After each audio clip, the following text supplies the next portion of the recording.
BJP government വളരെ കാലം ആഗ്രഹിച്ചതാണ് കേരളത്തിൽ ഒരു MBA സമ്പാദിക്കുക എന്നത്. ഈ വർഷം സുരേഷ് ഗോപിയിലൂടെ ആ ആഗ്രഹം സഫലമായിരിക്കുന്നു. ആ ആഗ്രഹം സഫലമായതോടുകൂടി കേരളത്തിന് 2 മന്ത്രിമാരെ തന്നുകൊണ്ടാണ് BJP ഗവൺമെൻറ് കേരളത്തെ അനുഗ്രഹിച്ചിരിക്കുന്നത്. അപ്പോൾ ഈ 2 മന്ത്രിമാരും ചേർന്ന് കേരളത്തിന് വേണ്ടി ശക്തമായി വാദിക്കുകയാണെങ്കിൽ ഈ ബജറ്റ് അനന്യമായൊരു ബജറ്റായി മാറാം. കേരളത്തെ സംബന്ധിച്ചിടത്തോളം കേരളത്തിന് ആവശ്യമുള്ള ഒരുപാട് കാര്യങ്ങൾ കൊണ്ടുവന്നു എന്നിരിക്കാം. അപ്പം നമുക്ക് ഈ ബജറ്റിൽ പ്രത്യാശയ്ക്കാവുന്ന ഏറ്റവും പ്രധാനപ്പെട്ട ആവശ്യങ്ങൾ എന്തൊക്കെയാണ് എന്നൊന്ന് നോക്കാം. നമ്മുടെ എല്ലാവരും പറയാറുള്ളതാണ് 44 പുഴകൾ കൊണ്ട് അനുഗ്രഹീതമായ കേരളം എന്ന്. പക്ഷേ ഈ അനുഗ്രഹീതമായ കേരളത്തിന് ഒരു വലിയ അപജയം സംഭവിച്ചിരിക്കുകയാണ് ഇപ്പോൾ. ഖരമാലിന്യങ്ങളൊക്കെ കുന്നുകൂടി ഈ 44 നദികളും ഒരു പക്ഷേ ഒരു പരിധി വരെ വിഷഭരിതമായിരിക്കുകയാണ്. അങ്ങനെ പകർച്ചവ്യാധികൾ മാറാതെ പിടികൂടുകയാണ് കേരളത്തെ. അങ്ങനെ ആകുമ്പോഴാണ് നാം ആഗ്രഹിക്കുന്നത് ഈ മന്ത്രിമാർ ഒത്തുചേർന്ന് പ്രവർത്തിച്ച് ആ എയിംസ് കേരളത്തിലേക്ക്, അതായത് 10 വർഷമായി നാം കഠിന പ്രയത്നം നടത്തുകയാണ് ഒരു എയിംസ് കേരളത്തിൽ സമ്മതിച്ച് കിട്ടാൻ വേണ്ടി. അപ്പോൾ എന്താണ് കേരളത്തിൻ്റെ ഒരു ക്രെഡിബിലിറ്റി ഈ എയിംസ് കിട്ടാനുള്ളതിൻ്റെ? 1-ാം സ്ഥാനത്താണ് ആരോഗ്യ മേഖലയിൽ കേരളം ഇന്ത്യൻ സംസ്ഥാനങ്ങളിൽ. ആ 1-ാം സ്ഥാനത്ത് ഇന്നോ ഇന്നലെയല്ല, 1980-കൾ തൊട്ടേ നാം 1-ാം സ്ഥാനത്ത് തന്നെയാണ്. ഹ്യൂമൻ ഡെവലപ്മെൻറ്റ് ഇൻഡെക്സിൽ 1-ാം സ്ഥാനത്താണ്. അതിൻ്റെ തന്നെ പ്രധാനപ്പെട്ട ഒന്ന് ആരോഗ്യവും, രണ്ടാമത്തേത് വിദ്യാഭ്യാസവുമാണ്. അപ്പോൾ ഈ മേഖലകളിലൊക്കെ ഒന്നായി നിൽക്കുന്ന കേരളമാണ് ഇപ്പോൾ ഈ പകർച്ചവ്യാധികളുടെ ഒരു തീർത്ഥാടന കേന്ദ്രം പോലെ മാറിയിരിക്കുന്നത്. ഈ കേരളത്തിൻ്റെ ഈ പാരിസ്ഥിതികമായ മാറ്റങ്ങൾ പഠിക്കണം. അതുപോലെ തന്നെ ആരോഗ്യരംഗത്ത് വന്നിരിക്കുന്ന മാറ്റങ്ങൾ പഠിക്കണം. അങ്ങനെ ഈ മാലിന്യ കൂമ്പാരങ്ങളെ ഒക്കെ വളമാക്കി മാറ്റണം. ഇതിനൊക്കെ സാധിക്കണമെങ്കിൽ ഈ ബജറ്റിലൂടെ നിർമ്മലാ സീതാരാമൻ നമ്മെ സഹായിക്കണം. ഇവിടെ ഒരു എയിംസ് 10 വർഷമായി നാം ശ്രമിച്ചുകൊണ്ടിരിക്കുന്ന എയിംസ് അങ്ങനെ ഒരെണ്ണം കേരളത്തിൽ വന്നാൽ കേരളത്തിലെ ഈ പകർച്ചവ്യാധികളുടെ സാധ്യതകൾ എന്തുകൊണ്ട് വരുന്നു, എങ്ങനെ അവയെ പിടിച്ചു കെട്ടാം, ഇത്തരം കാര്യങ്ങളെ പറ്റിയൊക്കെ ആഴത്തിലുള്ള ഗവേഷണ പഠനങ്ങൾ സാധ്യമായി തീരും. അങ്ങനെ തന്നെ കേരളത്തെ ഈ ദുരവസ്ഥയിൽ നിന്ന് സംരക്ഷിച്ചെടുക്കാനായിട്ട് സാധിക്കും. അപ്പോൾ അതുകൊണ്ട് എയിംസ് ആയിരിക്കണം ഈ പറയപ്പെട്ട 2 മന്ത്രിമാരുടെയും 1-ാം പ്രിഫറൻസ് കേന്ദ്രത്തോട് പറയാനുള്ളത് എന്നാണ് എനിക്ക് ആദ്യമായിട്ട് സൂചിപ്പിക്കാനുള്ളത്. അങ്ങനെ ഒന്നാമതായിട്ട് ഇങ്ങനെ ഒരു എയിംസിന് വേണ്ടി പ്രവർത്തിക്കുമ്പോൾ പിന്നെയും ആവശ്യങ്ങൾ ധാരാളമായിട്ട് കിടക്കുകയാണ്. പിന്നെ രണ്ടാമതായിട്ട് എനിക്ക് പ്രയോറിറ്റിയോടുകൂടി പറയാനുള്ളത് 60 കഴിഞ്ഞ വ്യക്തികളുടെ എണ്ണം. അതായത് നമ്മൾ ലോകത്തെ 1-ാമത്തെ പോപ്പുലേഷനാണ്, 144,17,00,000. അപ്പോൾ ഇന്ത്യയിൽ 60 കഴിഞ്ഞ പോപ്പുലേഷൻ ഈ പോപ്പുലേഷൻ്റെ 7% മാത്രമാണ്. അതേ സമയത്ത് കേരളത്തിൽ ഈ 60 കഴിഞ്ഞവരുടെ ജനസംഖ്യ 17%, 17 മുതൽ 18% വരെയാണ് ഇപ്പോൾ. അത് ഇനിയും ഇതുപോലെ പെട്ടെന്ന്, അതായത് സാധാരണ ഗ്രോ ചെയ്യുന്നതിനേക്കാൾ വേഗത്തിൽ ഗ്രോ ചെയ്തുകൊണ്ടിരിക്കും ഈ പ്രപ്പോർഷൻ. അപ്പം അതുകൊണ്ട് കാരണം ഇവിടുത്തെ population growth replacement rate of ഗ്രോത്തിനേക്കാൾ താഴെയാണ്. അത് താഴെ ആയതുകൊണ്ട് ഡിപ്പെൻഡൻസി റേഷ്യോ 15-നും 69-നും ഇടയിലുള്ള പോപ്പുലേഷനെ 20-നും 59-നും ഇടയിൽ ഉള്ള പോപ്പുലേഷനെ ഡിപ്പെൻഡ് ചെയ്യുന്ന പ്രായമായവർ, അതാണ് ഡിപ്പെൻഡൻസി റേഷ്യോ. ഞാൻ ഒന്നോടെ പറയാം, 20-നും 59-നും ഇടയ്ക്കുള്ള പോപ്പുലേഷൻ, അവരെ ഡിപ്പെൻഡ് ചെയ്യുന്നവരാണ് 60-ന് ശേഷമുള്ള പോപ്പുലേഷൻ. അപ്പോൾ ആ 60-ന് ശേഷമുള്ള പോപ്പുലേഷന് ഇവർ തമ്മിലുള്ള ഈ 2 തമ്മിലുള്ള റേഷ്യോയാണ് ഡിപ്പെൻഡൻസി റേഷ്യോ. അത് 23.8 കേരളത്തിൽ. അപ്പോൾ അങ്ങനെയുള്ള ഒരു സാഹചര്യത്തിൽ കേരളത്തിലെ ജെറിയാട്രി കെയറിന് വേണ്ടിയിട്ട് വലിയ തരത്തിലുള്ള ഇൻവെസ്റ്റ്മെൻറ്റ് അത്യാവശ്യമാണ്. അപ്പം ശ്രീ സുരേഷ് ഗോപിയും എനിക്ക് തോന്നുന്നു ജോർജ് കുര്യനുമൊക്കെ ഈ 60+ പോപ്പുലേഷൻ്റെ കൂട്ടത്തിൽ പെടുന്നവരായിരിക്കണം.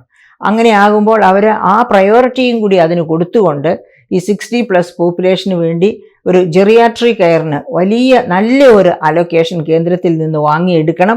14 ജില്ലകളിലും ജെറിയാട്രി കെയർ സെൻറ്റേഴ്സ് വേണം.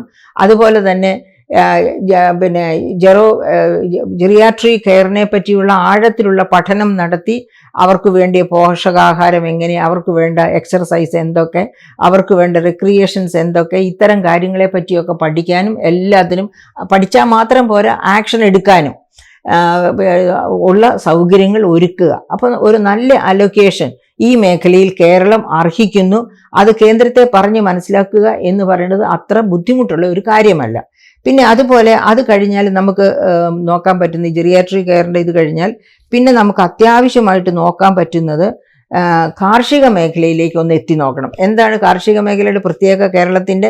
കേരളത്തിൻ്റെ കൃഷിഭൂമിയിൽ, അതായത് നെൽകൃഷി ചെയ്യുന്ന ഭൂമി 8,70,75,000 ഹെക്ടറിൽ നിന്ന് 1,71,000 ഹെക്ടറിലേക്ക് കുറഞ്ഞു. ഇപ്പോൾ അത് വീണ്ടും കുറയുന്ന ലക്ഷണമുണ്ട്. അത് നെൽകൃഷിയുടെ കാര്യം.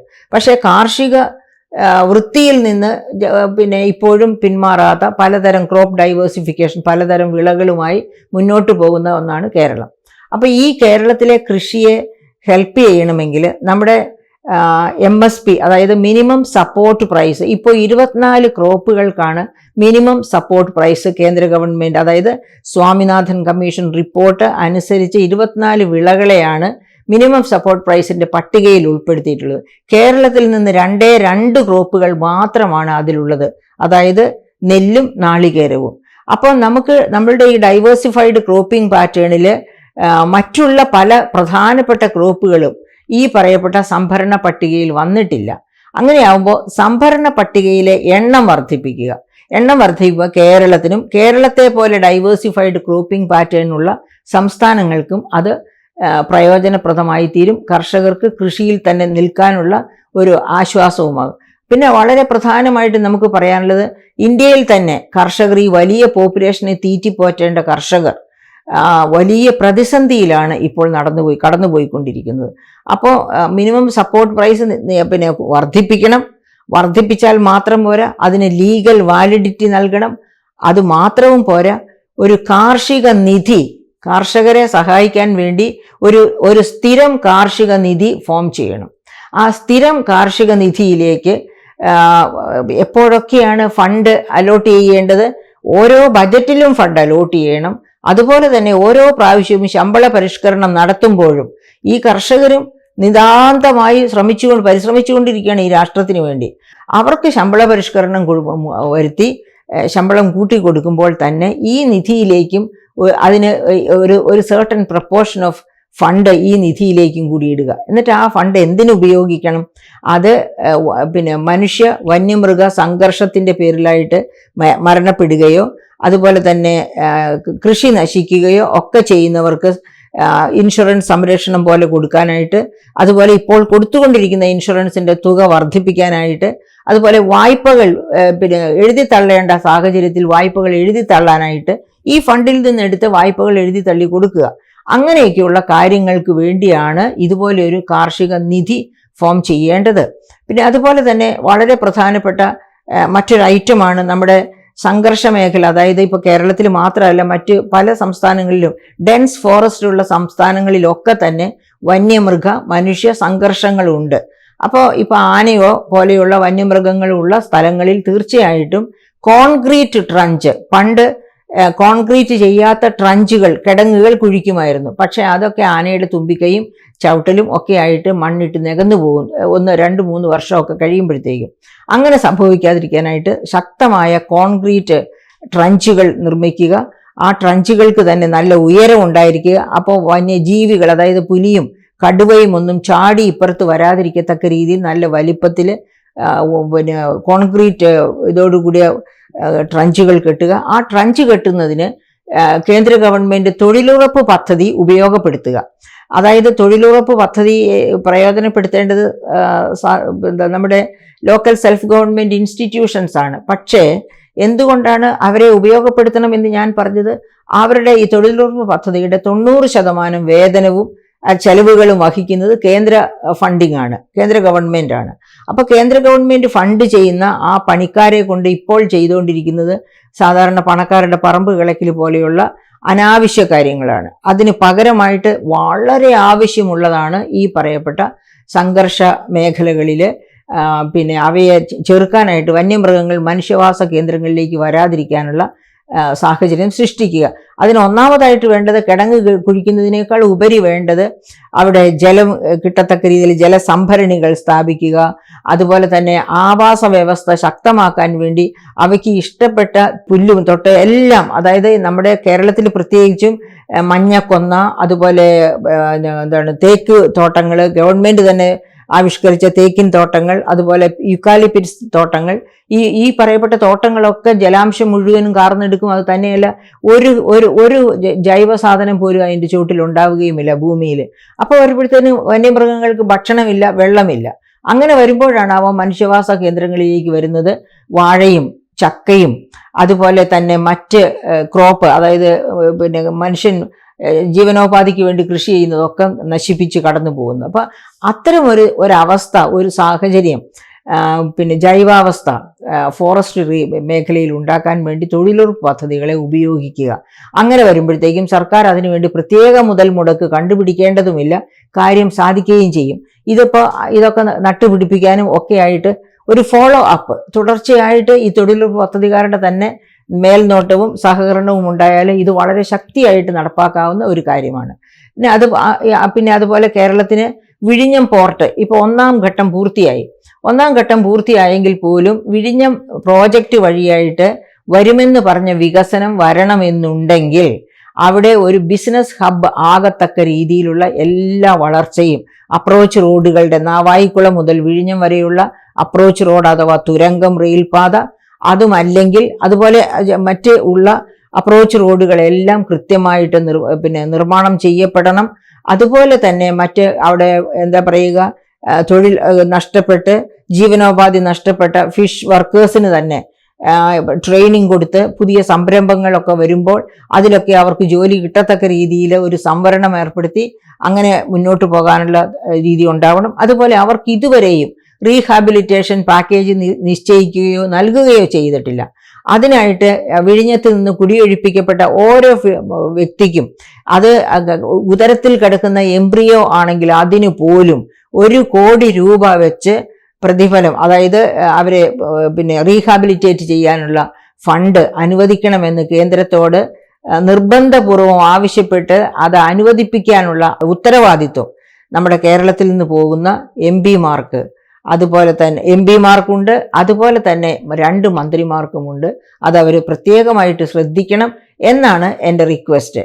അപ്പം ഇനി അതുകൊണ്ടും തീരുകയില്ല. നമ്മുടെ ശബരി റെയിൽപാത, ഈ ശബരി റെയിൽപാതയ്ക്ക് വേണ്ടിയിട്ട് ശ്രമം തുടങ്ങിയിട്ട് വളരെ കാലങ്ങളായി. അപ്പോൾ നമ്മൾ ഓർക്കുക, ലക്ഷക്കണക്കിന് അയ്യപ്പ ഭക്തന്മാർക്ക് പ്രയോജനം ചെയ്യുന്ന ഈ പദ്ധതി എന്തുകൊണ്ടാണ് ഈ പദ്ധതി ആരുടെയെങ്കിലും പറമ്പിലൂടെയൊക്കെ കടന്നു പോകും, ഭൂമി അക്വയർ ചെയ്യണം എന്ന കാരണത്തിലാണ് പ്രധാനമായിട്ടും തട്ടി റെയിൽവേ വികസനം ശബരി റെയിൽപാതയ്ക്ക് തടസ്സമായി നിൽക്കുന്നത്. ആ തടസ്സങ്ങളെയൊക്കെ ഓവർകം ചെയ്ത് ആ റെയിൽപാത ഒരു റിയാലിറ്റി ആയിട്ട് മാറ്റണം എത്രയും വേഗം. അതിന് നമ്മുടെ എംപിമാർ, കേരളത്തിൽ നിന്നുള്ള എംപിമാരും മന്ത്രിമാരുടെ ഒപ്പം എംപിമാരും നിന്ന് ഈ ആവശ്യങ്ങൾ ഉന്നയിച്ച് അത് നേടിയെടുക്കണം എന്നുള്ളതാണ് എൻ്റെ മറ്റൊരു വളരെ പ്രധാനപ്പെട്ട റിക്വസ്റ്റ്. എൻ്റെ അല്ല, അത് നമ്മുടെ എല്ലാവരുടെയും റിക്വസ്റ്റ് ആയിട്ട് തന്നെ അവരുടെ മുൻപിൽ എത്തട്ടെ. പിന്നെ എനിക്ക് പറയാനുള്ള ഒന്ന്, ഇപ്പം നികുതി സംബന്ധമായിട്ടുള്ള കാര്യം പറയുന്നതിന് മുൻപ് ഈ ഡെൻസ് ഫോറസ്റ്റ് ഉള്ള സംസ്ഥാനങ്ങൾക്ക് അത് നന്നായി മെയിൻറ്റെയിൻ ചെയ്ത് കാർബൺ ഉൽപാദനം കുറച്ചു കൊണ്ടുവരുന്നു എങ്കിൽ കാർബൺ ക്രെഡിറ്റ് ബജറ്റ് ഓഫർ ചെയ്യുക. അപ്പോൾ നന്നായിട്ട് ഈ കാർബൺ കുറച്ചു കൊണ്ടുവരുന്നത് പരിസ്ഥിതിക്ക് അനുയോജ്യമായ 1.5 ഡിഗ്രി സെൽഷ്യസിലേക്കുള്ള നടത്തത്തിൻ്റെ അല്ലെങ്കിൽ പുരോഗമനത്തിൻ്റെ ഭാഗമാണ്. അപ്പോൾ അങ്ങനെ കാർബൺ ക്രെഡിറ്റ് കിട്ടത്തക്ക രീതിയിൽ കാർബൺ കുറച്ചു കൊണ്ടുവരുന്ന സംസ്ഥാനങ്ങൾക്ക് കാർബൺ ക്രെഡിറ്റ് കൊടുക്കുക. അതാണ് എനിക്ക് പറയാനുള്ള മറ്റൊരു പ്രധാനപ്പെട്ട പിന്നെ വേറെ ഒന്ന്, നികുതിയുമായിട്ട് ബന്ധപ്പെട്ട് പെൻഷൻ, ഫാമിലി പെൻഷൻ ഇപ്പോൾ ഇൻകം ടാക്സിന് അതിൻ്റെ കീഴിലാണ്, അതായത് ഇൻകം ടാക്സിൽ വരും. അത് എടുത്തു കളയണമെന്ന് ഒരുപാട് ഫാമിലി പെൻഷൻ കിട്ടുന്ന വിധവകളായ സ്ത്രീകൾ എന്നെ വിളിച്ച് പിന്നെ റിക്വസ്റ്റ് ചെയ്തു. ഒന്ന് പറയണം എന്നും പറഞ്ഞിട്ട്, അതായത് കേന്ദ്ര ബജറ്റിന് മുൻപായിട്ട് ഞാനതൊരു പ്രപ്പോസലായിട്ട് അയച്ചിട്ടുണ്ട്. അത് പിന്നെ ശ്രീമതി നിർമ്മല സീതാരാമൻ ഇത് കൃത്യമായിട്ട് മനസ്സിലാക്കാൻ പറ്റുന്നതാണ്, ബീയിങ് എ വുമൺ.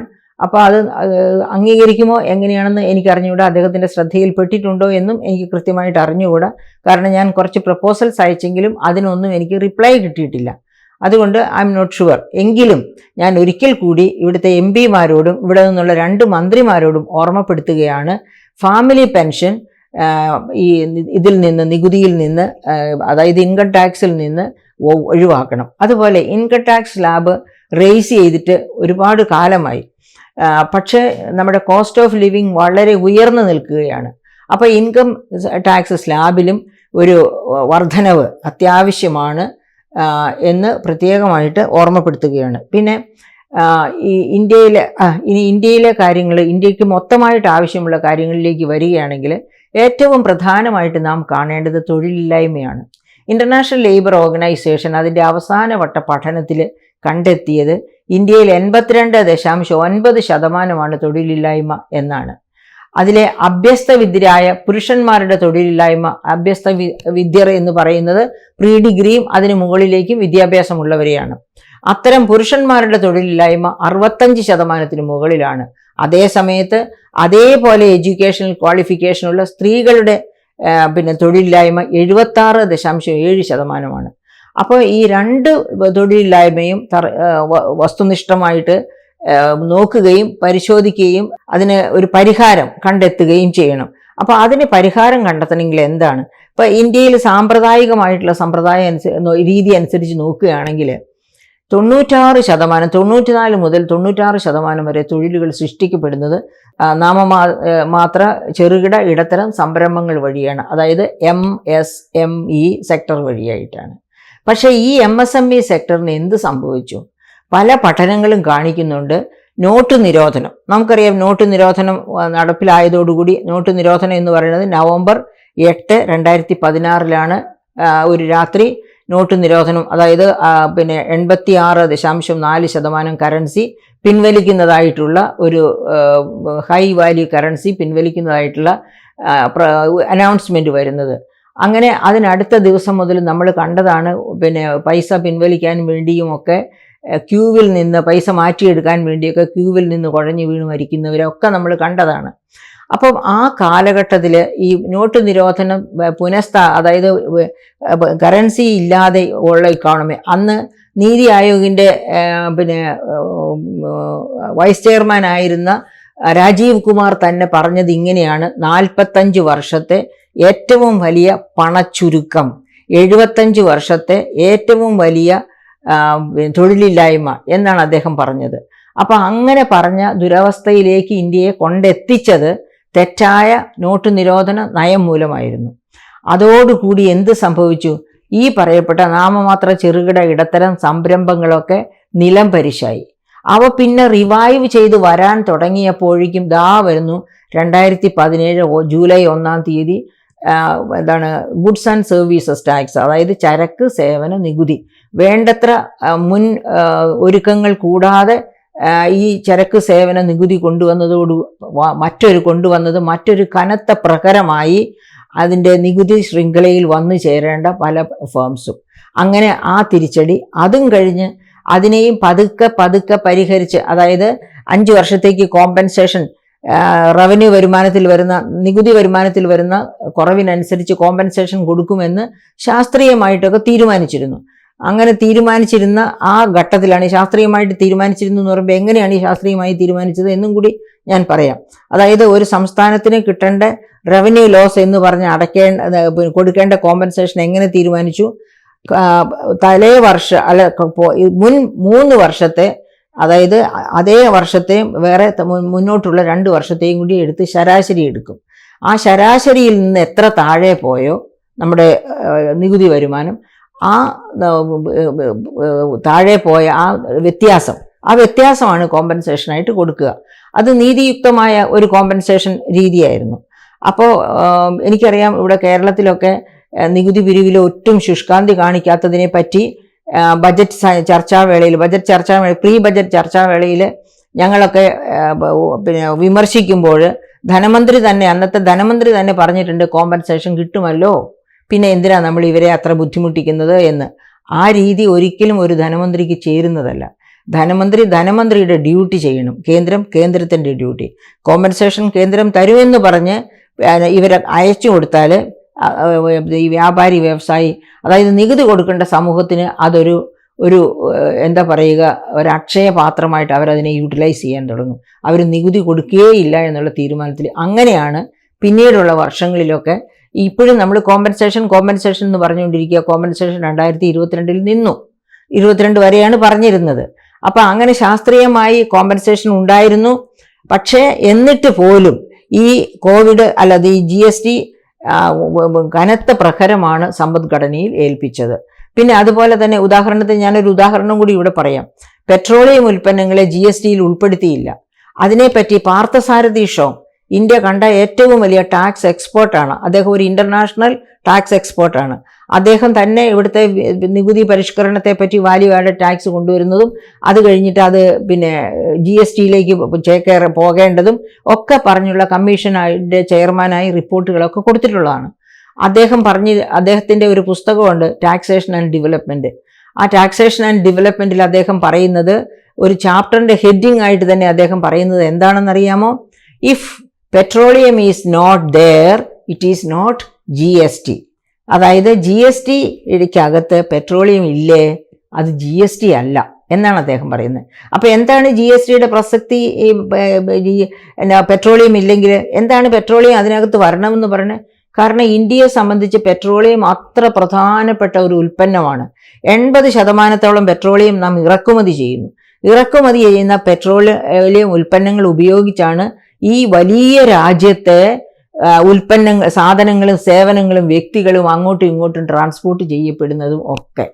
അപ്പോൾ അതുകൊണ്ട് തന്നെ വില കയറ്റമോ എന്തൊക്കെ ഇന്ത്യയിൽ സംഭവിക്കുന്നുവോ അതിൻ്റെ ഒക്കെ പുറകിൽ പെട്രോളിയം ഉൽപ്പന്നങ്ങൾക്ക് ഒരു എന്താ പറയുക, ഒരു ഘടകമുണ്ട്, ഒരു പങ്കുണ്ട്. അതുകൊണ്ടാണ് അദ്ദേഹം അത്യാവശ്യമായിട്ടും പെട്രോളിയം ഉൽപ്പന്നങ്ങളെ GSTയിൽ കൊണ്ടുവരണം. അപ്പോൾ അങ്ങനെ GSTയിൽ കൊണ്ടുവരുവാണെങ്കിൽ നമ്മളൊന്ന് ആലോചിച്ച് നോക്കൂ. ഇപ്പോൾ GSTയിൽ എത്ര നിരക്കുകളാണ് ഉള്ളത്? 0.25 അത് അൺകട്ട് ഡയമണ്ടിനാണ്. 3% അത് ഗോൾഡ് ഓർണമെന്റ്സ്, ഗോൾഡ് ആൻഡ് രത്ന ആഭരണങ്ങൾക്കാണ്. അത് കഴിഞ്ഞ് 5% നിത്യോപയോഗ സാധനങ്ങൾക്കാണ്. 12% അത് നിത്യോപയോഗ സാധനങ്ങൾ തന്നെ ഇത്തിരിയും കൂടി പാക്കറ്റഡായി കുറച്ചും കൂടി ലക്ഷറിയിലേക്ക് വരുന്നത്. 18% ലക്ഷറിയാണ്. 28% സൂപ്പർ ലക്ഷറിയാണ്. ഇപ്പോൾ അങ്ങനെ സൂപ്പർ ലക്ഷറിക്ക് വേണമെങ്കിൽ സെസ്സും അതൊക്കെ പിന്നെ BMW പോലെയുള്ള കാറുകളോ ഒക്കെ ആണെന്നുണ്ടെങ്കിൽ അതിൻ്റെ പുറകിൽ സെസ്സും വരും. ഈവൻ മാരുതി കാറിന് പോലും ഡീസലിന് ഒരു സെസ്, പെട്രോളിന് വേറൊരു സെസ്, അങ്ങനെയൊക്കെ ഉണ്ട് എന്നത് നമ്മൾ ഓർത്തിരിക്കണം. അപ്പം അങ്ങനെ പെട്രോളിയം വളരെ എസെൻഷ്യൽ ആയിട്ടുള്ള ഒരു ഉൽപ്പന്നമായിട്ട് പോലും അത് ഈ സെസ്സിന് ഇതിനകത്ത് കൊണ്ടുവന്നില്ല. എന്തുകൊണ്ട് കൊണ്ടുവന്നില്ല? ഷോം തന്നെ, നമ്മൾ പാർത്ഥസാരഥി ഷോം തന്നെ പറയുന്നുണ്ട്, കേന്ദ്ര സർക്കാരിന് ഇഷ്ടം പോലെ നികുതി ചുമത്താം, അതിനുമേൽ സർചാർജും സെസ്സും ചുമത്താം പെട്രോളിയം ഉൽപ്പന്നങ്ങൾ. ബിക്കോസ് എല്ലാവരും കൺസ്യൂം ചെയ്യുന്ന, എല്ലായിടത്തും സർവ്വവ്യാപിയായ ഒരു ഉൽപ്പന്നമാണ്, ഏറ്റവും ലാഭകരമാണ് അതിനെ ഇട്ട് പന്താടുന്നത്. അതുപോലെ തന്നെ സംസ്ഥാന ഗവൺമെൻറ്റും പെട്രോളിയം സെസ്, ഞാൻ നേരത്തെ പറഞ്ഞല്ലോ, അതായത് കിഫ്ബി കൊണ്ടുവന്നപ്പോൾ തന്നെ കിഫ്ബിയുടെ പിന്നെ പലിശയും മുതലും തിരിച്ചടയ്ക്കുന്നതിന് വേണ്ടി 1% സെസ് പെട്രോളിയം ഉൽപ്പന്നങ്ങളിൽ ഡോക്ടർ തോമസ് ഐസക് കേരളത്തിൽ ഇമ്പോസ് ചെയ്തു. അതായത് പെട്രോളിയം ഉൽപ്പന്നങ്ങളുടെ നികുതിക്ക് മുകളിലാണ് ഈ സെസ് വരുന്നത്. അപ്പം പെട്രോളിയം ഉൽപ്പന്നങ്ങൾ തീർച്ചയായിട്ടും GSTയിൽ കൊണ്ടുവരേണ്ടതാണ്, വില നിയന്ത്രിച്ച് നിർത്താൻ എന്നുള്ളതാണ് പാർത്ഥസാരഥി ഷോം അങ്ങനെ പറഞ്ഞത്. If petroleum is out it is not GST എന്ന് അദ്ദേഹം പറഞ്ഞത്. വില നിയന്ത്രിച്ച് നിർത്താൻ ഈ രാജ്യത്തിന് അത്യാവശ്യമായിട്ടുള്ള ഒന്നാണ് പെട്രോളിയം ഉൽപ്പന്നങ്ങൾ. അപ്പോൾ ആ പെട്രോളിയം ഉൽപ്പന്നങ്ങൾ GSTയിൽ കൊണ്ടുവരേണ്ടതായിരുന്നു. അല്ലെങ്കിൽ നികുതി ഭാരം കൊണ്ട് ഇവിടുത്തെ പൗരജനം ബുദ്ധിമുട്ടുമെന്നാണ് അദ്ദേഹം ഉദ്ദേശിക്കുന്നത്. അപ്പോൾ അങ്ങനെ ഈ GSTയിൽ കൊണ്ടുവരാൻ, ഈ പെട്രോളിയം ഉൽപ്പന്നങ്ങൾ GSTയിൽ കൊണ്ടുവരാൻ ഒരു ശ്രമം നടത്തേണ്ടതാണ്. അതിന് കേന്ദ്ര ഗവൺമെൻറ്റിനും ഇഷ്ടമില്ല, സംസ്ഥാന സർക്കാരുകൾക്കും ഇഷ്ടമില്ല. കാരണം അതൊരു കറവ പശുവാണ് പെട്രോളിയം ഉൽപ്പന്നങ്ങൾ. അതുകൊണ്ട് തന്നെയാണ്. പക്ഷേ ഒരു ശ്രമം നടത്തുക, എന്നുള്ളതാണ്. അത് നമ്മുടെ MP-മാരും MLA-മാരും ഒക്കെ ഈ കാര്യം കൃത്യമായിട്ട് ബോധ്യപ്പെടുത്തി കൊടുത്ത് ശക്തമായ നിലപാടെടുക്കണം. ഇപ്പോൾ പണ്ടത്തെ BJP അല്ല, ഇപ്പോഴത്തെ BJP ഒരു മുന്നണിയാണ്. ആ മുന്നണി സംവിധാനത്തിലെ ശക്തമായ മുന്നേറ്റം നടത്തിയാൽ തീർച്ചയായിട്ടും ഇതൊക്കെ നേടിയെടുക്കാൻ പറ്റും എന്ന് തന്നെയാണ് ഞാൻ വിശ്വസിക്കുന്നത്. പ്രൈസ് റൈസിനെ പറ്റി പറയുമ്പോൾ പെട്രോളിയം ഉൽപ്പന്നങ്ങളുടെ GST-യിൽ ഉൾപ്പെടുത്തിക്കൊണ്ട് ഒരു നിലപാടെടുക്കുകയാണെങ്കിൽ പ്രൈസ് കട്ട് ചെയ്യാൻ, വിലകൾ കുറച്ചു കൊണ്ടുവരാൻ ഒരു സഹായകമായ നടപടിയാകും. ഇപ്പോൾ എവിടെ നിൽക്കുന്നു വിലകൾ എവിടെ നിൽക്കുന്നു എന്ന് നോക്കുമ്പോഴാണ് നമുക്ക് അതിശയം അതായത് മോണിറ്ററി പോളിസി കമ്മിറ്റി 4%-നും 6%-നും ഇടയ്ക്ക് ഉപഭോക്തൃ വിലകൾ പിടിച്ചു നിർത്താനായിട്ടാണ് 2020 മുതൽ, കോവിഡ് കാലം മുതൽ ശ്രമം നടത്തിക്കൊണ്ടിരുന്നത്. പക്ഷേ ഇപ്പോൾ എവിടെ നിൽക്കുന്നു? 5.84 നിൽക്കുകയാണ് ഉപഭോക്തൃ വില നിലവാരം സൂചിക. പക്ഷേ ഭക്ഷ്യവില സൂചിക 8.75% നിൽക്കുകയാണ് ഓൾ ഇന്ത്യ തലത്തിൽ. മറ്റൊരു പ്രധാനപ്പെട്ട ആവശ്യം, ഇപ്പോൾ ഇൻഫ്ലേഷൻ വളരെ ഉയരത്തിൽ നിൽക്കുന്നു, പ്രത്യേകിച്ച് ഭക്ഷ്യ വിലക്കയറ്റം എന്ന് ഞാൻ നേരത്തെ സൂചിപ്പിച്ചല്ലോ. അതായത് 8.75% നിൽക്കുകയാണ് ഭക്ഷ്യ വിലക്കയറ്റം. അതുകൊണ്ടും പൊതുവെയുള്ള വിലക്കയറ്റം കൊണ്ടും ഒക്കെ ഇൻകം ടാക്സിൻ്റെ സ്ലാബ് റേസ് ചെയ്യണം. അതൊരു ജെനുവിനായിട്ടുള്ള ഒരവകാശമായിട്ടാണ് ഇപ്പോൾ ഇൻകം ടാക്സ് പേയ്മെൻറ്റ് നടത്തുന്നവർ ആവശ്യപ്പെടുന്നത്. പിന്നെ അതുപോലെ തന്നെ ഇവിടെ ഇന്ത്യയിൽ നടത്തിയിട്ടുള്ള ഇനീക്വാളിറ്റി സ്റ്റഡീസ്, അതായത് തോമസ് പിഗറ്റി എന്ന് പറയുന്ന ആ ഫ്രഞ്ച് എക്കണോമിസ്റ്റ്, അദ്ദേഹം ഇന്ത്യയെ പറ്റി 1920-കൾ തൊട്ട് പഠിച്ചിട്ടുള്ള ആളാണ്. എത്രയോ പ്രാവശ്യം നോബൽ പ്രൈസ് കിട്ടാൻ അർഹനായിട്ടുള്ള ആളാണ്. അദ്ദേഹം നോബൽ പ്രൈസ് വേണ്ട എന്ന് പറഞ്ഞ് നിൽക്കുന്ന ആളാണ്. അപ്പോൾ അദ്ദേഹവും മറ്റൊരു കുറേ വളരെ പ്രശസ്തരായ സാമ്പത്തിക ശാസ്ത്രജ്ഞരും കൂടി ചേർത്ത് നടത്തിയ ഒരു ഇനീക്വാളിറ്റി സർവേയുടെ റിസൾട്ട് ഈ അടുത്ത കാലത്ത് പുറത്തു വരികയുണ്ടായി. അതായത് 1922 മുതൽ 1922-23 മുതൽ 2022-23 വരെയുള്ള പഠനമാണ് അവർ നടത്തിയത്. 100 വർഷക്കാലത്തെ പഠനം. ആ പഠനത്തിൻ്റെ കണ്ടെത്തൽ 1922-23, ഓർക്കണം, അത് ബ്രിട്ടീഷ് ഭരണകാലമാണ്. ആ ബ്രിട്ടീഷ് ഭരണകാലത്ത് ഇന്ത്യയിൽ ഉണ്ടായിരുന്നതിനേക്കാൾ കൂടുതൽ അസമത്വമാണ് 2022-23 കാലഘട്ടത്തിലുള്ളത് എന്നാണ് അവരുടെ ആഗോള തലത്തിലുള്ള ആ പഠനം പുറത്തറിയിക്കുന്ന റിസൾട്ട്. അപ്പം എന്തുകൊണ്ടാണ് അതും പ്രത്യേകിച്ച് അവർ എടുത്തു പറയുന്നു, 2023 തൊട്ട് മുൻപുള്ള 9 വർഷക്കാലം, ആ 9 വർഷക്കാലം എന്ന് പറയുമ്പോൾ അത് 2014-15 തൊട്ട് 22-23 വരെയുള്ള കാലഘട്ടമാണെന്ന് മനസ്സിലാകും. ആ കാലഘട്ടത്തിലാണ് ഈ അസമത്വം വളരെ കൂടിയത് എന്നാണ് ആ പഠനം കാണിക്കുന്നത്. അതായത് ഇന്ത്യയിലെ 1% വ്യക്തികളുടെ കയ്യിലാണ് ഇന്ത്യയുടെ 22-23% ധനവും ഇരിക്കുന്നത് എന്നാണ് ആ പഠനം പറയുന്നത്. അപ്പോൾ ഇനി അസമത്വം ഇങ്ങനെ വളരുന്നു എന്ന് വെച്ചാൽ എന്താണ് അതിൻ്റെ അർത്ഥം? സമ്പന്നൻ കൂടുതൽ സമ്പന്നനാകുന്നു, ദരിദ്രൻ കൂടുതൽ ദരിദ്രനാകുന്നു. അതാണ് അസമത്വം വർദ്ധിക്കുന്നു എന്ന് പറഞ്ഞാൽ അതിൻ്റെ അർത്ഥം. അപ്പോൾ നമ്മുടെ നരേന്ദ്രമോദിജി എപ്പോഴും പറയാറുണ്ട്, ഇന്ത്യയെ മൂന്നാമത്തെ വലിയ ശക്തിയാക്കി മാറ്റും 2030 ആകുമ്പോഴേക്കും എന്ന് പറയാറുണ്ട്. അപ്പോൾ അദ്ദേഹം എന്തുദ്ദേശത്തിലാണ് അങ്ങനെ പറയുന്നത് എന്ന് നമുക്കറിയാം. അതായത് GDP ഗ്രോ ചെയ്ത് ആ GDP-യുടെ കണക്ക് വെച്ചാണ് അദ്ദേഹം പറയുന്നത്. പക്ഷേ ഓർമ്മിക്കേണ്ടത് GDP-യുടെ ഗ്രോത്ത് അല്ല വികസനം എന്ന് പറയുന്നത്. GDP-യുടെ ഗ്രോത്ത് എന്ന് പറയുന്നത് സാധന സേവനങ്ങളുടെ ഉൽപ്പാദനത്തിലുണ്ടാകുന്ന വളർച്ചയാണ്.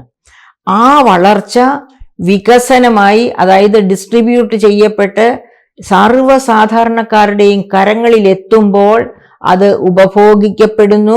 അപ്പോഴാണ് അവരുടെ ക്ഷേമം വർദ്ധിക്കുന്നതും അപ്പോഴാണ് GDP ഗ്രോത്ത് ഡെവലപ്മെന്റ് വികസനമായി മാറുന്നതും. ഒരു ജനം ഒരു ഗവൺമെന്റിനെ ഭരണത്തിലേറ്റുന്നത് GDP വളർച്ചയ്ക്ക് വേണ്ടി മാത്രമല്ല. GDP വളർന്നു, പക്ഷെ അതിൻ്റെ ഒരു നല്ല ഭാഗവും അദാനിയുടെ കയ്യിൽ, വേറൊരു ഭാഗം അംബാനിയുടെ കയ്യിൽ, ഇനിയും ഒരു ഭാഗം വേറൊരു കോർപ്പറേറ്റ് കയ്യിൽ. അങ്ങനെ ക്രോണി ക്യാപിറ്റലിസം വളർത്തിയെടുക്കുന്നതിന് വേണ്ടി അല്ല ജനങ്ങൾ ഒരു ഗവൺമെന്റിനെ ഭരണത്തിലേറ്റുന്നത്. എന്തിനാണ് ജനങ്ങൾ ഒരു ഗവൺമെന്റിനെ ഭരണത്തിലേറ്റുന്നത്? GDP വളരുന്നതോടൊപ്പം തൊഴിൽ മേഖലയിൽ വളർച്ചയുണ്ടാകണം, തൊഴിലുകൾ വളരണം. ആ തൊഴിലാളികൾക്ക് ഇന്റർനാഷണൽ ലേബർ ഓർഗനൈസേഷൻ മാൻഡേറ്റ് ചെയ്യുന്നത് പോലെയുള്ള തൊഴിൽ സൃഷ്ടിക്കപ്പെടണം. എന്താണ് ഇന്റർനാഷണൽ ലേബർ ഓർഗനൈസേഷൻ മാൻഡേറ്റ് ചെയ്യുന്ന തൊഴിൽ നന്മകൾ?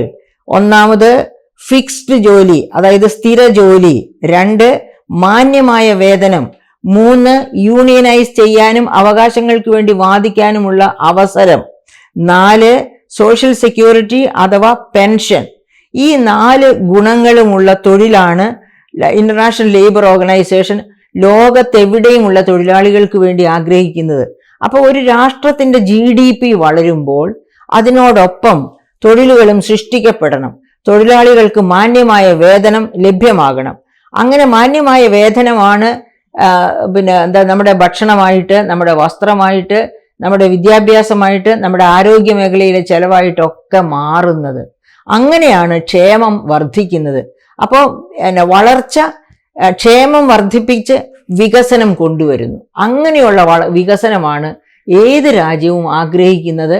അതായത് ലോകത്ത് ജനിച്ച ഏതൊരു വ്യക്തിയും ആഗ്രഹിക്കുന്നത് തനിക്ക് മാന്യമായ വേതനം, മാന്യമായ ഭക്ഷണം ഇതെല്ലാം ലഭ്യമാകണം എന്നാണ്. അപ്പൊ അങ്ങനെ വളർച്ചയുണ്ടായാൽ മാത്രം പോരാ, GDP വളർന്നാൽ മാത്രം പോരാ, ആ GDP ജനങ്ങളിലേക്ക് അവരുടെ പങ്ക് ആയിട്ട് എത്തിച്ചേരണം.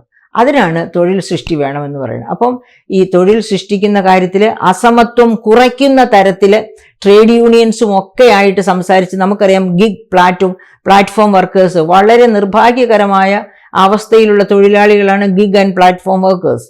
അപ്പോൾ ഇത്തരക്കാരുടെയൊക്കെ മാന്യമായ ജോലിയും മാന്യമായ വേതനവും ഒക്കെ ആക്കി മാറ്റുന്നത് എങ്ങനെ? അതിന് ട്രേഡ് യൂണിയൻസുമായിട്ട് ഗവൺമെന്റ് സംസാരിച്ച് കോൺസെൻസസിലെത്തി അതിന് വേണ്ട നിർദ്ദേശങ്ങൾ എടുക്കണം. എന്തായാലും അതായത് ഇപ്പോൾ മിനിമം സപ്പോർട്ട് പ്രൈസ് 330 രൂപയാണ് ഈ തൊഴിലുറപ്പ് പദ്ധതിക്കാർക്ക്. അത് ഒരു 400 രൂപയെങ്കിലും ആക്കി മാറ്റണം, ഉയർത്തണം. അതോടൊപ്പം തന്നെ 150 ദിവസമെങ്കിലും തൊഴിലുറപ്പ് പദ്ധതി തൊഴിലുകൾ ലഭ്യമാക്കണം. അതുപോലെ ഇന്ത്യയിലെ സർവ്വ മേഖലകളിലും മിനിമം വേതനം 400 രൂപ എങ്കിലും ആക്കി നിജപ്പെടുത്തണം. ഇതിനൊക്കെയുള്ള തീരുമാനങ്ങൾ ഈ ബജറ്റിൽ ഉണ്ടാകും എന്ന് നമുക്ക് പ്രതീക്ഷിക്കാം. അങ്ങനെ GDPയുടെ വളർച്ച വികസനമായിട്ടും മാറ്റപ്പെടുന്ന ഒരു സമൂഹം മാത്രമാണ് വളരുന്ന സമൂഹം, ഉണരുന്ന സമൂഹം. അത്തരം ഒരു സമൂഹത്തിന് മാത്രമേ വരാനിരിക്കുന്ന സാങ്കേതിക മികവിൻ്റെ യുഗത്തിലേക്ക്, ആർട്ടിഫിഷ്യൽ ഇൻ്റലിജൻസ് ആകട്ടെ, മെറ്റായാകട്ടെ, ഏതുമാകട്ടെ, അത്തരം ഒരു യുഗത്തിലേക്ക് കയറിപ്പറ്റാൻ അങ്ങനത്തെ ജനങ്ങൾക്ക് മാത്രമേ പറ്റൂ. അതിനിവരെ സജ്ജമാക്കാൻ ഈ ബജറ്റ് സഹായിക്കുമെന്ന് പ്രതീക്ഷിക്കാം. അതുപോലെ തന്നെ ആണ് എല്ലാ ബജറ്റുകളിലും, നിർമ്മലാ സീതാരാമൻ്റെ എല്ലാ ബജറ്റുകളിലും മൂലധന നിക്ഷേപത്തിന്, അതായത് ഹൈവേസ്, പോർട്സ്, റെയിൽവേസ് ഇങ്ങനെയുള്ള മേഖലകളിലൊക്കെ ഇൻവെസ്റ്റ്മെന്റ് വരുന്നുണ്ട്. റെയിൽവേ മാത്രമാണ് ഇതുവരെ തഴഞ്ഞു കണ്ടിട്ടുള്ളത്. ഈ പ്രാവശ്യത്തെ ബജറ്റിൽ, അതായത് കഴിഞ്ഞ ഇന്റീരിയം ബജറ്റിൽ തന്നെ 11.11 ലക്ഷം കോടിയുടെ മൂലധന നിക്ഷേപമാണ് ഉദ്ദേശിച്ചിരുന്നത് ഇന്റീരിയം ബജറ്റിൽ. അപ്പോൾ അത് 11.11 ലക്ഷം കോടി എന്നുള്ളത് ചിലപ്പോൾ 12 ലക്ഷം കോടിയായിട്ട് ഉയർന്നെന്ന് വരാം നാളത്തെ ബജറ്റിൽ. പക്ഷെ അതോടൊപ്പം തന്നെ അങ്ങനെ ബജറ്റ് വഴിയായിട്ട് ഇത് കൊടുക്കുമ്പോഴും, അതായത് മൂലധന നിക്ഷേപം പോർട്ടുകളിലും എയർപോർട്ടുകളിലും റെയിൽവേയിലും അതുപോലെ ഹൈവേയിലും ഒക്കെ വരുമ്പോൾ തന്നെ ഈ റെയിൽവേയെ തഴഞ്ഞിട്ടിരിക്കുന്നതിൻ്റെ കാരണം കൂടി നിർമ്മലാ സീതാരാമനോട് ചോദിച്ചു മനസ്സിലാക്കാൻ MP-മാർ കൂട്ടാക്കണം. അതായത് വിവേക് ദെബ്രോയ് കമ്മിറ്റിയുടെ നിർദ്ദേശപ്രകാരം എന്താണ് ഇന്ത്യൻ റെയിൽവേയിൽ സംഭവിച്ചത് എന്ന് എനിക്ക് തോന്നുന്നു ഇതിനു മുൻപേ 1-2 വീഡിയോയിൽ ഞാൻ പറഞ്ഞിട്ടുണ്ട്. അത് അദ്ദേഹം പറഞ്ഞിരിക്കുന്ന അനുസരിച്ച് ഇന്ത്യൻ റെയിൽവേ അലകും പിടിയും സ്വകാര്യവൽക്കരിക്കുന്ന ആ ലക്ഷ്യത്തിലേക്ക് മാറിക്കൊണ്ടിരിക്കുകയാണ്. ആ കമ്മിറ്റി ആവശ്യപ്പെട്ടിരുന്നു ഇന്ത്യൻ റെയിൽവേ ബജറ്റ് നിർത്തലാക്കണം. ഇന്ത്യയിൽ അത് നരേന്ദ്രമോദി ഗവൺമെന്റ് നിർത്തലാക്കി. ഇനി അത് കഴിഞ്ഞിട്ട് അതിനെ ട്രാൻസ്പോർട്ട് മന്ത്രാലയത്തിന്റെ ഭാഗമാക്കണം. അങ്ങനെ ആക്കിയിട്ടില്ല. ഇപ്പോഴും ഒരു റെയിൽവേ മിനിസ്റ്ററും ഉണ്ട്. അതുപോലെ തന്നെ അതിന് മുൻപുള്ള കാക്കോത്കർ കമ്മിറ്റി പറഞ്ഞിരുന്നു ഇന്റർനാഷണൽ സിഗ്നലിംഗ് സമ്പ്രദായം കൊണ്ടുവരണം. ഒരുപാട് പരിഷ്കരണങ്ങളാണ് കാക്കോത്കർ കമ്മിറ്റി റിപ്പോർട്ട് പറഞ്ഞിരുന്നത്. അതിനെയൊക്കെ മാറ്റി നിർത്തിക്കൊണ്ട് വിവേക് ദെബ്രോയ് കമ്മിറ്റി റിപ്പോർട്ട് എന്തു പറയുന്നു? റെയിൽവേ ക്യാൻറ്റീൻ നിർത്തലാക്കുക, ക്യാൻറ്റീൻ നിർത്തലാക്കിയിട്ട് അത് പ്രൈവറ്റ് സ്വകാര്യ പാർട്ടികൾക്ക് കൊടുത്തു. ഇപ്പോൾ എങ്ങനെയാണ് റെയിൽവേയിൽ നിന്ന് ആഹാരം കഴിച്ചാലും ഈ വയറിളക്കവും ഛർദിയും ഉണ്ടാകാം. അതാണ് അവസ്ഥ ഈ ഇപ്പോൾ സ്വകാര്യ വ്യക്തികൾക്ക് കൊടുത്തതോടെ. അതുപോലെ തന്നെയല്ല, ഭക്ഷണത്തിൻ്റെ വിലയിൽ ഒരു എടുത്തു ചാട്ടമാണ്, കുതിച്ചു ചാട്ടമാണ് ഉണ്ടായത്. റെയിൽവേ എന്ന് പറയുന്നത് സാധാരണക്കാരൻ്റെ യാത്രാമാധ്യമമാണ് എന്ന് എല്ലാവരും മനസ്സിലാക്കണം. അപ്പോൾ റെയിൽവേ ക്യാൻറ്റീനിൽ നിന്നാണെങ്കിൽ വിശ്വസിച്ച് ചെലവ് കുറഞ്ഞ രീതിയിൽ ആഹാരം കഴിക്കാമായിരുന്നു. അതിനെ പുനഃസ്ഥാപിക്കാൻ ശ്രമിക്കണം. അതുപോലെ തന്നെയാണ് നമുക്കറിയാം 4 ലക്ഷത്തോളം തൊഴിലാളികളെയാണ് എന്താണ് വേക്കൻസികളാണ് റെയിൽവേയിൽ കിടക്കുന്നത്. ആ 4 ലക്ഷത്തിൽ ഒരു 17,000-ഓളം ലോക്കോ പൈലറ്റുമാരുടെ വേക്കൻസിയും ഉണ്ട്. ഓർമ്മിക്കുക, ലോക്കോ പൈലറ്റുമാർ ഓവർ ടൈം വർക്ക് ചെയ്ത് ഉറങ്ങിപ്പോകുന്നത് കൊണ്ടാണ് ഈ അടിക്കടി റെയിൽവേ ആക്സിഡൻസ് ഉണ്ടാകുന്നത്. അപ്പോൾ അതിനൊക്കെ ശാശ്വത പരിഹാരം കാണാനായിട്ട് ലോക്കോ പൈലറ്റുമാരുടെ ഒഴിവുകൾ സത്വരമായിട്ട് നികത്തുക. അതുപോലെ തന്നെ 4 ലക്ഷത്തോളം വരുന്ന റെയിൽവേ വേക്കൻസികൾ ഫില്ല് ചെയ്യുക. നമുക്കറിയാം ILO പറഞ്ഞതുപോലെ 82.9% തൊഴിലില്ലായ്മ രാജ്യമാണ് ഇന്ത്യ. അപ്പോൾ എവിടെ ഒരു സാഹചര്യം ഉണ്ടായാലും തൊഴിലില്ലാതെ ജീവനോപാധി നഷ്ടപ്പെട്ട് നടക്കുന്ന യുവജനതയെ ഓർമ്മിക്കുക, അവരെ അപ്പോൾ തന്നെ അവിടെ അപ്പോയിന്റ് ചെയ്യുക. ഇങ്ങനെയൊക്കെ ചെയ്യുന്നതിന് വേണ്ടിയാണ് ജനങ്ങൾ ഒരു ഭരണകൂടത്തെ അധികാരത്തിലേറ്റുന്നത് എന്ന് ഓർത്തിരിക്കുന്നത് ഭാവിക്ക് നല്ലതാണ്.